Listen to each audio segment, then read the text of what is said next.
Okay, story time about how my best friend's parents walked in on me sleeping with my best friend's brothers. Yes, I said brothers. I love how I literally look like a tomato after I put on my moisturizer. Okay, so a little background information. When I was a freshman in high school, I had met this girl named Hannah. Hannah and I both went to the same school, and her and I pretty much had all the same classes, so we started hanging out a lot after school. But every time that we would hang out, we would go over to my house instead of hers. I never really thought anything of it though. I just kind of thought maybe she was embarrassed of her family, or maybe she was embarrassed of me, or just maybe she had some deep, dark family secret. Well, anyways, fast forward, her and I become best friends. Well, fast forward to my sophomore year. It was the first day of school and we couldn't go over my house because my parents were currently selling our house and they were showing the house to people. So we had plans to hang out that day, but I had told her we can't go over my house. I was like, well, why can't we just go to your house? And she was really weird about it. And she was like, well, my family doesn't really like you. And then I was like, but your family doesn't even really know me. I've never met your family, what the fuck? So then after that, I just went home and we didn't hang out, and I was kind of mad at her. So I didn't talk to her for a few days after that. Well, the one night while I'm getting ready for bed, she calls me. And this was probably after like 2 days of us not talking. And she was like, I'm sorry I said all those things. Like, my family doesn't hate you. The real reason why I don't want you coming over is because all of my friends before, when I would invite them over my house, would try to get with my older brothers. So after that, I was like, okay, low-key understandable, but at the same time, don't really put that on me. Anyway, so the next day, she invited me over her house, and we went to her house after school. And at first we were just hanging out watching a movie when her mom came in and she was like yelling at Hannah, saying that they don't have a pool for no reason and stuff like that, and that she needs to go outside and actually use it. So we put our bathing suits on and we go outside to the pool. So we're in the pool and I look over and I see one of her brothers playing basketball, and he was extremely hot. Well, later on that night, we were sitting down at the dinner table, and I was able to get a way better look at her brother. Well, it turns out I already knew exactly who this kid was. Back when I was a freshman, he had added me on Snapchat, and I want to say this was a little bit before Hannah and I became friends. Anyways, him and we had been talking for about 3 months until he got a girlfriend. But during the time that him and I were talking, we exchanged pictures with each other, and yes, those kind of pictures. And eventually, I think about like 2 months after us talking and doing that, he would wait for me after school and we would go into his car and do things. Yes, probably the kind that you're thinking. Anyways, like I said, he had gotten a girlfriend and they were together for about 6 months. But throughout those 6 months, he had been cheating on her with me. But eventually she found out and she had made him block me on everything, which is completely understandable. Back to where we are now, this is my first time seeing him in quite a few months. Well, when I left her house that night, I saw that he had added me on Snapchat again. They always come back. And as soon as I added him back, I got this Snapchat that said that him and his girlfriend broke up last month and he forgot to add me on Snapchat and he's sorry for blocking me. It was just a hard situation, which again, understandable. Also, we're gonna call her brother Matt. So every time that we would have a sleepover at her house, I would go and I would secretly hook up with Matt.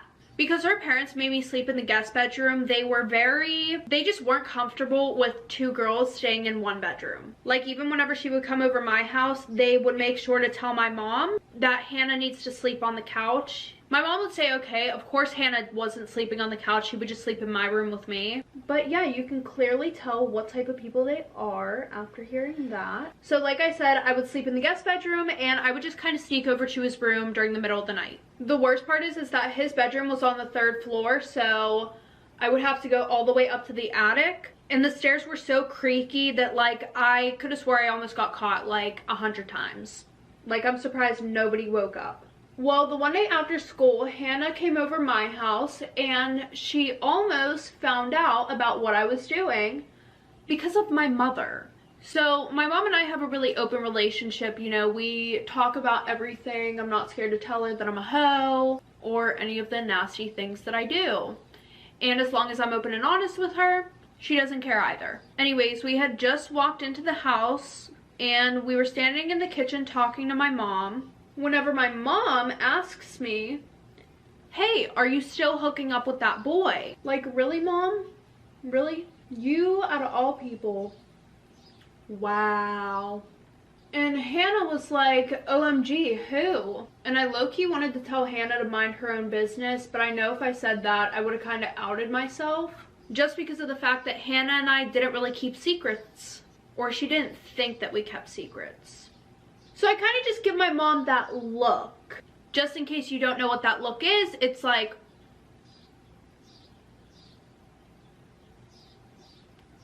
that wasn't like a good example, but that was the look that I gave her. And Hannah was still like egging me on to tell her who it was. But after I gave my mom the look, she was like, oh, I must have been thinking about your sister. I was just on the phone with her and we were talking about some boy that she has a crush on, blah, blah, blah. And Hannah was like, I never even knew that you had a sister. That's because I didn't. My mom made that up. But I just told her that my sister was in college and that she really never came around because she didn't like my family. And then she was like, oh, what college does your sister go to? And I had blurted out the only college that I could even think of. I was like, oh, she goes to UCLA. And of course she goes, OMG, my older brother goes there too. I wonder if they know each other. And I was like, no, probably not. Like, she's a band geek and stuff like that. I didn't even know if they had that in college at the time. And she just kind of looks at me. But after that, she let the subject go, thank God. Anyways, but then my mom says, hey, did you take your birth control today? And Hannah just looks at me. Little did she know her brother was the whole reason why I was even on it. Anyways, I just told her that it was because of my acne, even though I didn't even have acne at the time. TMI. Anyway, so fast forward, I think it's like a few days before Christmas break. Hannah secretly asked my mom if I could go on vacation with her and her family over break. Now, even though this probably makes me sound like a bad person, I still didn't feel bad. She texted me the Friday that our Christmas break started and she was like, pack your stuff, my brother's gonna come get you at 9 p.m. And I was like, what are you talking about? And she was like, just go talk to your mom. Whew, had to do my eyeliner off camera, but we're back and better now. So I went downstairs and I asked my mom what Hannah was talking about. And she was like, well, a little bit ago, Hannah asked me if you could go to Florida with her and her family for Christmas break. How thoughtful. I mean, how can you not feel bad for doing that to her after she tried to surprise you with a vacation for Christmas? But then again, that's just me. Back to the story. And as I went to go upstairs to go and pack my stuff, my mom stopped me and she was like, you know, Hannah's a really sweet girl and I don't really like what you're doing behind her back. So I thought about it for a minute and then I turned around and I told my mom to mind her own goddamn business. Period. Like, sis, don't forget when you were hyping me up when I was telling you that I was screwing her brother. Don't act like that wasn't you. So fast forward, I'm packing my stuff and I get a text from a random number saying that they are outside. And at first I was like, what the hell, because Matt had already had me on Snapchat and had my phone number, and Hannah said that her brother was coming to get me. So I was a little bit confused and it just felt very sus. But the text said, I'm here, come outside. So I finished packing up my stuff and I walk outside and I'm expecting to see a blue car because her brother's car is blue. And this car was black. So I get in the car and I realize that it is her older brother who was in college. We're gonna call him Jake. And Hannah's house was probably like 25 minutes away from mine. And by the way, he was way better looking than Matt. Like, forget Matt. We don't want him anymore. We want Jake. But we're sitting in the car and we start talking and he brings up how Matt had told him that we've been secretly hooking up. How lovely, right? Like, that is so awkward. I could not imagine being in that situation. No. And he was like giving me advice on how I shouldn't tell Hannah because she'll freak out, when low-key I already knew not to do that. Like, duh. What do you think I am? Dumb? Probably, but no. So when we got to their house, we took an Uber to the airport, and Hannah was deathly afraid of flying. So she had sat with her mom and dad, and I sat with her two brothers. Matt ended up taking half a Xanny before we went, so he was pretty much asleep the whole time. And I had been sitting in the middle, and Jake and I just watched movies the whole time. And we started getting a little touchy, but nothing major, because like I said, we're Team Jake now, and we don't want Matt anymore. Throw the whole man away, period. Now, I just want to say something real quick. This would be the point where I would start to get worried because, you know, things can only go your way so far before karma just bites you in the ass. Anyway, so we get off the plane and we go to this nice ass beach house. Now let me explain the layout of the house. So here is Hannah's room, and then here's a bathroom, and then here's her brother's room. I was staying in the guest bedroom that was right across from her room because, like I said, her parents were complete weirdos. Well, as soon as we got there, we all went to sleep because we had gotten there really late, and the next morning Hannah was feeling really sick. She was throwing up. So her parents put her in my room because they didn't want her sharing the bathroom with her brothers and getting them sick also. So they washed all the sheets in the room, and then they had put me into her room, which, may I say, we love that for me, because now I was right across from her brother's room. Well, the whole time I pretty much just hung out with her brothers because, like I said, her parents didn't want her getting anybody sick. And Hannah had family that had just moved down to Florida, so her parents were over at their house pretty much helping them unpack and just hanging out with them. Well, the third night that we were there, Hannah's brothers and we pretty much went to this bar slash restaurant, and Jake was getting Matt and I drinks the whole time. And then we had went to this club that was like 2 doors down, and I made it pretty obvious that I liked them both because I don't remember much that happened at the club, but I do remember I made out with both of them. Yeah, I did. Yeah, I did. I'm not even gonna lie. I did. And what are you gonna do? Nothing. Well, then Hannah's parents came and picked us all up, and I was trying super hard not to throw up because they had this really nice rental car that they got, and I did not want to piss her parents off. So it was around 12 a.m. whenever we got back to the house. I went straight to the bathroom, threw up a few times, and felt way better. Well, Hannah's parents made a fire on the deck. So Alex, Matt, and I were all sitting outside with his parents, and at around 1 a.m. they all went inside. Well, we all started to play truth or dare, and one thing led to another, and eventually I agreed to have a you-know-what with both of them. So we all went upstairs, and at about 3 a.m. everybody was asleep, so I had snuck over to the boys' room and we started doing the deed. Well, probably about 10 minutes later, their parents woke up, and I heard footsteps going up the stairs, so I ran to the bathroom, and her mom came into my room and asked if I was okay, and I was like, yeah, I think I may have what Hannah has, I'm not sure. So she got some medicine, put it on my nightstand, and went back downstairs and went back to sleep. Or I thought she had went back to sleep. So since my room was connected with the boys, we had a deck that was outside on the back of the house facing towards the beach, and it was right above the lower deck. We had thought that was the best place because Hannah's room was on the second floor and hers was towards the front of the house, and her parents' room was on the first floor and it was also towards the front of the house. So I Snapchat Matt and I'm like, hey, let's just go on the deck. So we went onto the deck, continued what we were doing, and a few minutes later I thought I had saw somebody walk back into the house. Well, I just brushed it off because I thought I was just being super paranoid. Well, a few seconds later we heard the sliding door open behind us. So we all turn around and all you hear is everybody gasping for air, like you would have thought they died. So that night, Hannah's parents called my parents and they wanted to send me home on the next available flight. But my mom and her parents got into an argument because my mom didn't want me flying alone. Well, then Hannah's mom, she kind of threw a little bit of shade at me.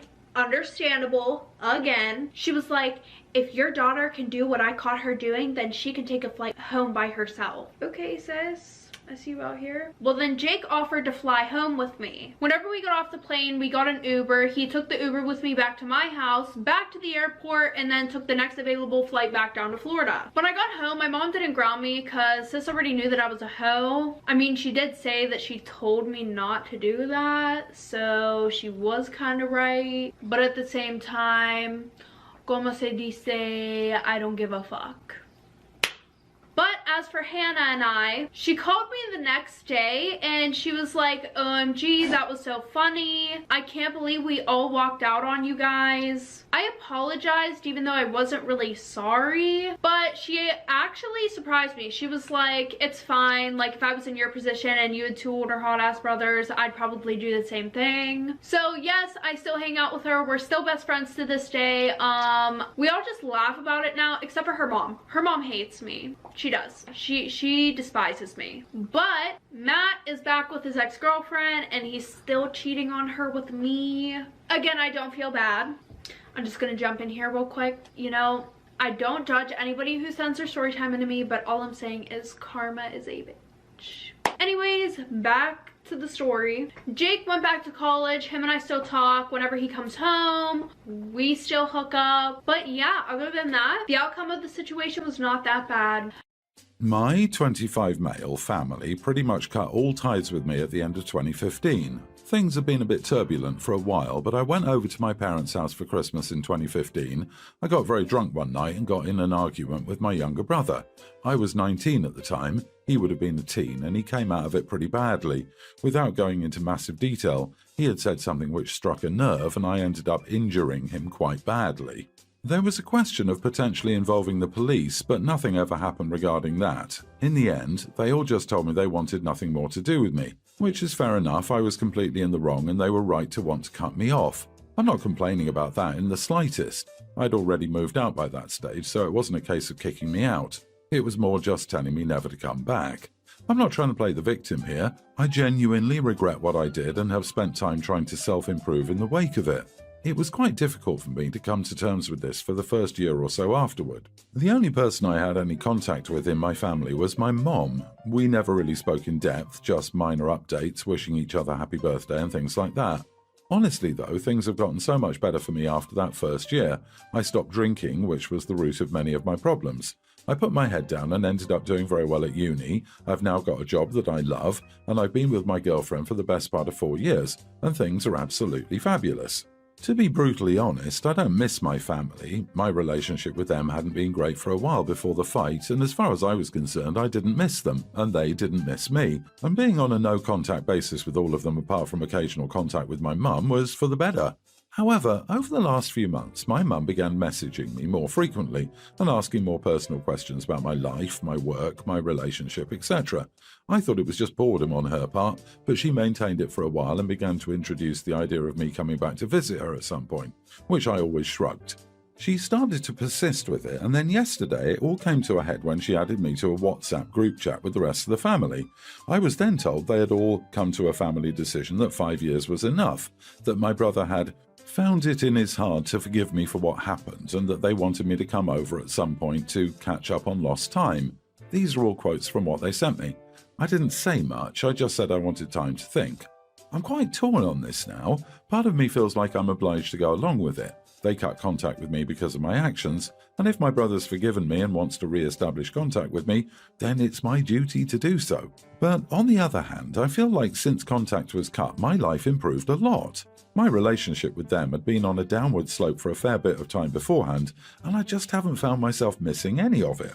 Personally, I feel it would be worth a few meetups to see how things go. You're a different person now than you were then, and they're likely different people now too. You know you don't need them in your life, but you may find that being around them enhances your life in some way, or you may find that being around them brings only negative feelings. Just because you give it a try doesn't mean you have to keep them in your life if you don't want to. In my opinion, if you don't, you'll always have a nagging what-if feeling. Before the fight, in what ways was your relationship with your family rocky? I ask because it sounds like some of their actions and behaviours leading up to the fight weren't of the best nature either. Have they accepted responsibility for their roles in what happened and apologised? Or, from their perspective, is this all 100% on you and you're the villain that they're graciously providing another chance to? If it isn't something you want to do, you shouldn't do it just because you feel obligated. Is there any chance they want you for your money or your kidney? It seems a little sudden just to be added to a family chat out of the blue. Also, what sort of family decides that instead of allowing the individuals to have contact with you if they choose? If you meet up, will you be expected to apologise if you haven't already? What will happen when they start to pass judgment on things you have pride in? Oh, that's the kind of girl you like. Oh, I don't like the suburb, job, car, food you enjoy. Set some boundaries to protect yourself and the things you've built. Update. My family cut contact with me 5 years ago. Now they want me to come back. I'll start off by saying that I phoned my brother soon after that post was written. We talked for a few minutes about how things were going, and then I apologised to him for what happened back in 2015. He didn't specifically say he forgave me, but he was amicable and said that he appreciated me doing that. I'm glad I did it. I know 5.5 years is a long time to have gone without doing it, but that was the first vocal conversation I'd had with him since the family cut contact.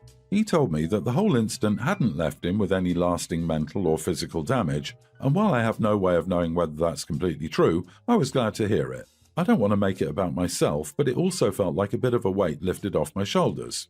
It won't be happening for now in terms of the actual resumption of contact. After a few days of talking to the family as a collective in the group chat, as well as some individual conversations with different members, I told them that I was happy to increase contact with them through messaging, but that as things stand I didn't think resuming face-to-face contact would be right, and that I wasn't going to do it. As I stated in the initial post, I was already having severe doubts about it, and the conversations I had with them pretty much made up my mind for me.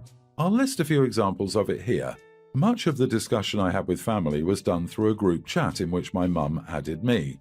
This group chat also contained my dad, 54, and my two brothers, 20 and teen. The group chat was titled Reunion, so it was pretty obvious their intentions. The initial language used by them bothered me when I was added. I gave some examples of it in the original post. Things like my mum saying my brother had found it in his heart to forgive me, and them coming to a family decision that 5 years was enough. It made it seem like there was no chance of it being a normal family relationship at all, and that I would always be indebted and subservient to them in some form for that. As I said, I had no issue with being cut off, and felt they were pretty justified in doing so, but that doesn't mean I would be prepared to come back and be in a constant state of owing one, and likely being made to feel pressured to do things for them because they were oh so kind to find it in their hearts to let me back.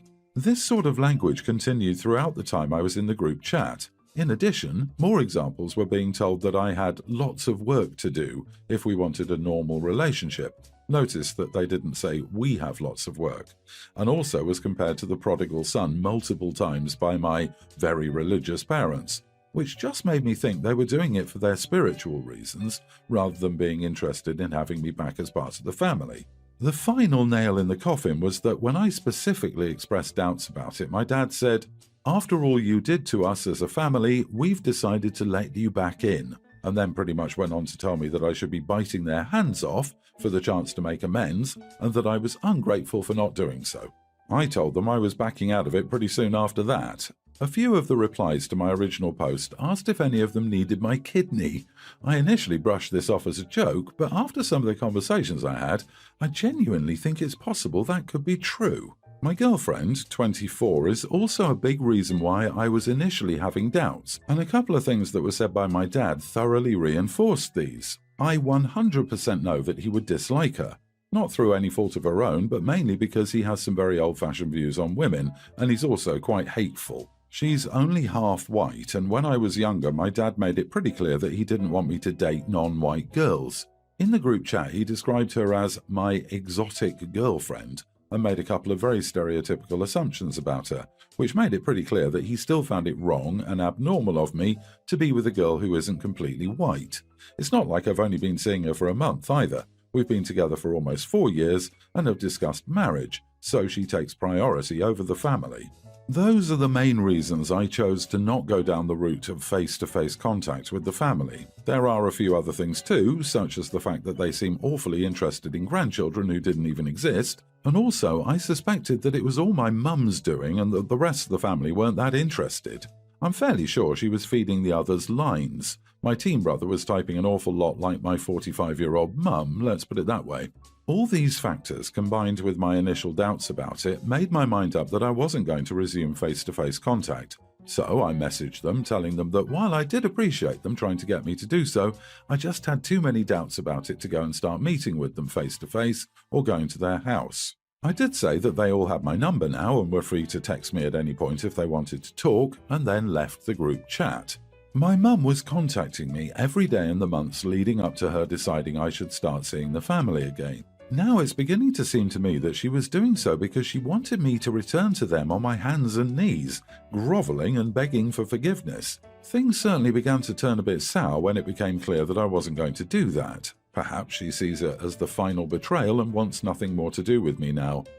It definitely sounds like you made the right call. I don't think it would be healthy for you to have your dad in your life. He sounds very toxic, and their motives are suspect. The bringing up non-existent grandchildren makes me think that might be your mum's motive. Perhaps a friend of hers is becoming a grandparent. It seems like you're the oldest. She may have suddenly realized cutting contact with you means not having access to these potential future grandchildren. You may want to consider limiting the information your mom gets if and when you have children. Sure, what you did was wrong, but it seems your family is kind of toxic, not gonna lie. And since you didn't want to disclose what your brother had said that caused the fight between you, I'll just assume that it was something similar to your father's views, and that caused you to go over the edge. I think it's better to keep things the way they are now. Messaging each other, wishing each other happy birthdays, exchanging Christmas cards if that's what you guys do, etc. Because judging from the description you gave us of your family, sheesh, it honestly sounds like you're better off far away from them. I, 47 female, have a son, teen, with my ex-husband, 45, with whom I've been divorced for a decade. We've had shared custody, I have my son for the week, and he stays over his father's on the weekends. Over a year ago, my ex had started seeing another woman, a widow, 30-something, with a son, young, and recently moved them in. My son has been complaining to me about sharing his father's house and time with his dad's new girlfriend and her son. He explicitly said to me that it hurts that his father can no longer prioritize time for the two of them, now that there are 4 of them, as every activity, meal, and event must now include them. This weekend broke the camel's back. My son called me, choking back tears, and asked for me to pick him up from his father's house on Saturday. Literally, the first thing he said to me was, "Am I old enough to change your custody agreement?" He explained that his father removed the PlayStation he had got him for his birthday from his room and hooked it up in the living room, saying he had to share it with his father's girlfriend's son, as they were now a family. My son did the classic, "You're not my real mom" speech and called me to pick him up. In doing so, he said some very foul things about his father's girlfriend, and even her son, which I refused to punish him for. I've always raised my son to speak his mind and have self-actualization and confidence. He is admittedly a rather antisocial young man, but the few people he considers friends, he has very deep attachments to. I've always told him that he didn't need to make friends with everyone, and that there were very few people he was obligated to have in his life. He's made it clear he has absolutely zero interest in acting as a big brother or a stepson, and while his father is entitled to his love life, he wants nothing to do with it and is refusing to be in the house at the same time as his father's girlfriend or her son. I called my ex today after speaking to my son and let him know of these changes, and also that I would look into changing our custody agreement to better fit my son's wishes, which would pretty much give me full custody. Well, of course, my ex exploded at me that I was raising my son to be self-centered, that it was unreasonable to refuse to be in the room with a woman who will one day be his stepmom, and that I was poisoning my son against him, and that he was too young to decide who he lived with. I relayed these struggles to a few of my friends, and I was surprised by how sympathetic they've been to my ex-husband. They think my son is being standoffish and rude, especially to my ex-husband's girlfriend's son. One even told me that this is what happens when you don't teach your son to share. So, am I the idiot? You are the idiot. Sorry, but what you're teaching your son is absolutely wrong. Besides saying it's okay to cut his father out of his life, there are so many other options. Example, why not encourage therapy or even have a family discussion to see why your son feels like he isn't a priority in his dad's life anymore? It also sounds like you're telling your son that he can be disrespectful to people if he doesn't get his way, which I wouldn't be surprised doesn't bite you in the butt when one day you might want a partner and your son curses him out for stealing you away. Not the idiot for changing your custody agreement to be whatever your son wants. He's old enough to decide what he wants in his life, and if his dad is forcing the family dynamic on him, that isn't healthy. Teens know when they're being pushed aside. I'd collect his things from his father's house if he's no longer staying there. His PlayStation should be with his family. Don't let them turn your son's possessions into hand-me-downs. Not the idiot. Not sure how your ex suggests that you force your son, drive him there and drag him out of the car. He should be concentrating on what he can do to make your son feel like he's still important to him and work to rebuild the bond that has been broken. These are your son's wishes and he's more than old enough to have a say. You're supporting him. The courts will ultimately decide. P.S. Your friend who said you didn't teach your son to share, disregard any opinions from this person.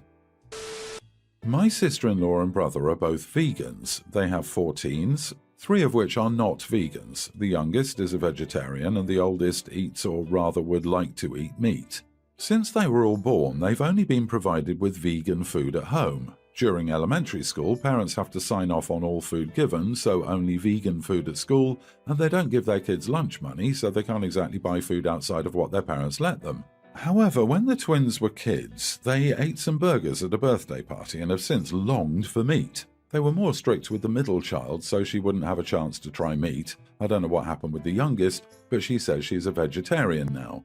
For a couple of years, the twins have been getting meat products from friends and helped me around my house for extra money. They haven't been able to get food from friends lately, and I've been home too much even to need help with cleaning. So instead, when they come over, I just cook them meat-based foods and give them $20 every 5 or so visits to get a meal when they're stressed. Last week, their parents found out and had been hammering me not to do this. They're scared to go directly to the twins since they're moving out next year, so they basically blamed me for converting them into animal killers, and I yelled at them for not giving them a choice to choose and refused to stop. Besides them, I've been getting messages from family members telling me I'm an idiot, so now I'm questioning myself. Am I the idiot? Not the idiot. This isn't a matter of an allergy or medically necessary avoidance. These 2 teens, who will be living on their own very soon, are choosing what they wish to eat. You already said the kids were getting meat from their friends. The parents have every right to be upset, but in the end, it's the twins' choice what they want to eat. You are the idiot.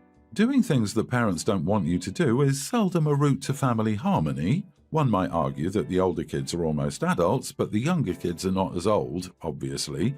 If you know that the kids' parents don't want them doing something, even if it's something that you're fine with, doing it could lead to a family rift.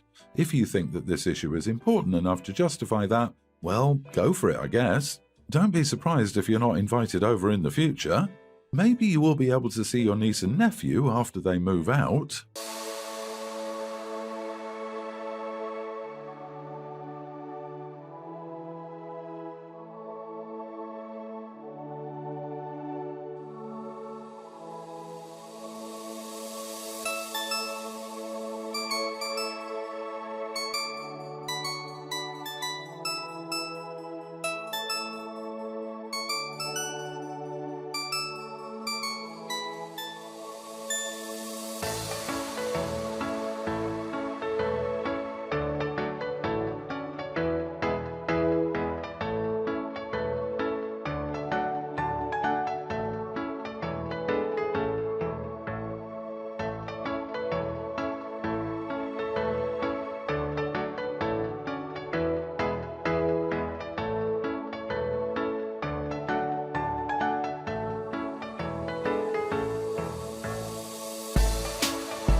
Should I tell my mom that my stepdad has been hitting on me, aka her husband? Disclaimer, it's not my story time, it's sending me on Instagram. When he put his hand on my lap, I pushed him away and told him he was being disgusting. That's when he grabbed my hand and told me that there was nothing wrong with him appreciating my beauty. And remember, we're at my mom's birthday party. I went over to my mom with the intention to tell her, but she was having so much fun and it was her birthday, I didn't want to spoil it. For the rest of the night, I had to avoid him. He would follow me everywhere and try to grab my hand. I finally went up to my bedroom and locked myself in there. A few days after the party, he came up to me and said, "I need to apologize to you." And I said, "What for?" That's when he said, "You know why." Then he told me he made reservations at a really nice restaurant for us to go to. And of course, I said no. That's when he told me that we were both adults, and that we could hang out together when my mom wasn't around. I said no, and I've been avoiding him since then. But I think avoiding him is doing the opposite. He now started sending me gym selfies. I told him he needed to stop, and he said he just wanted to send me his progress so that I could be proud of him.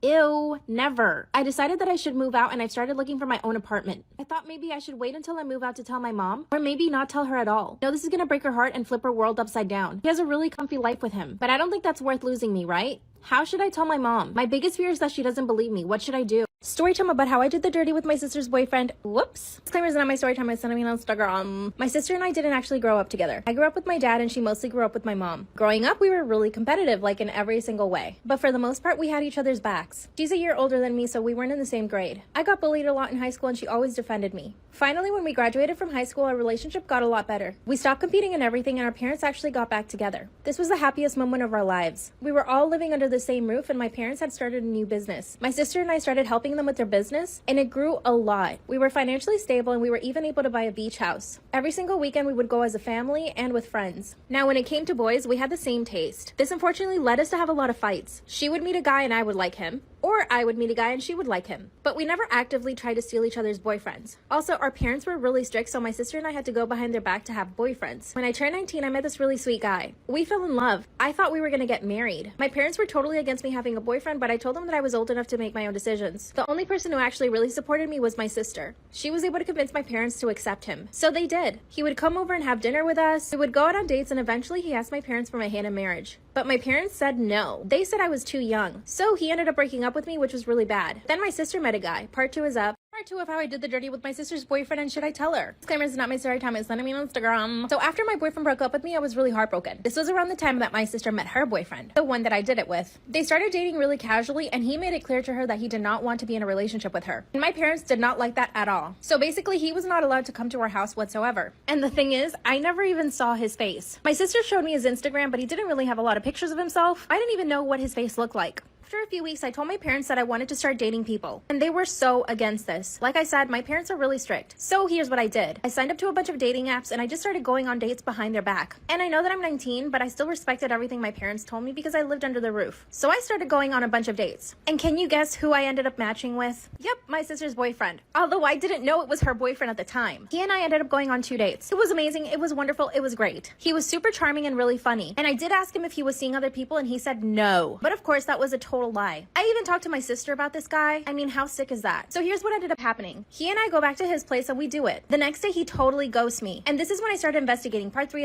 Am I the asshole for telling my wife the lock on my daughter's door does not get removed until my brother-in-law and his daughters are out of our house? My brother-in-law Sammy lost his home shortly after his divorce 10 months ago. He moved in with us and brought his twin daughters Olivia and Sloane, 18, with him a couple of months ago. His sister, my wife, and I have one daughter, Zoe, 16, and she and her cousins aren't close but get along fine. Olivia and Sloane have no respect for Zoe's privacy, none. They used to walk into her room and take everything they get their hands on. Makeup, phone, accessories, clothes, school laptop, etc. Zoe complained a lot, and I've already asked the girls to respect Zoe's privacy and stop taking things. My wife and Sammy saw no issue with this. After all, they're girls, and this is typical teenager girl behavior. I completely disagree. The last straw was when Zoe bought a $60 MAC makeup kit that looks like a paint set that she saved up for over a month, and one of the girls, Sloane, took it without permission and ruined it by mixing shades together while using it. Don't know much about makeup, but that's what Zoe said when she found the kit on her bed and was crying. I told my wife, and she said she asked Sloane to apologize, but I got Zoe a lock after I found out she was moving valuable belongings out of the house because of this incident. The girls were extremely upset.